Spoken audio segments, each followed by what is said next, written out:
Забраната за увоз на месо од Македонија пред Великден ги остави делчевските месари без најголемите потрошувачи бугарите. Тие во годините наназад купуваа и до 50% од количините на јагнешко месо во делчевските месарници, кои сега веројатно ќе останат непродадени.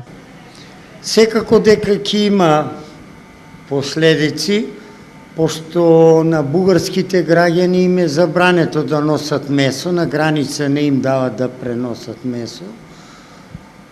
Наводно имало некоја болест, али таа болест е кај нив во Бугарија, не е тука, али забрана за внесување на месо во Бугарија забранета и таа фреквенција што имавме од бугарските граѓани е намалена скоро на нула.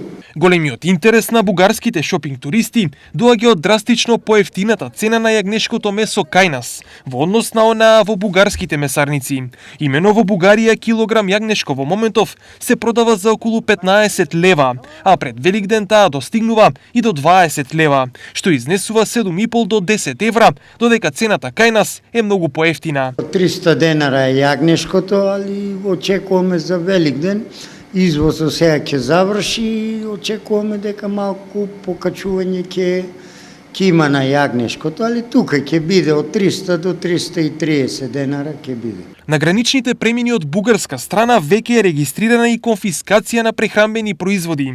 Поради ова, голем број туристички агенции ги откажа еднодневните тури за Македонија. Во нашата канцеларија постојано доаѓаат заинтересирани и прашуваат дали ќе организираме екскурзија дотаму.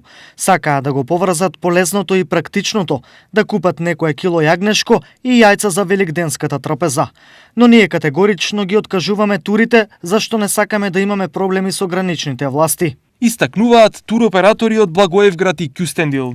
До сега шопинг туризмот функционираше без проблеми и од него задоволни беа и македонските трговци и бугарските туристи. Годинава и едните и другите ќе мораат да се прилагодат на новата ситуација.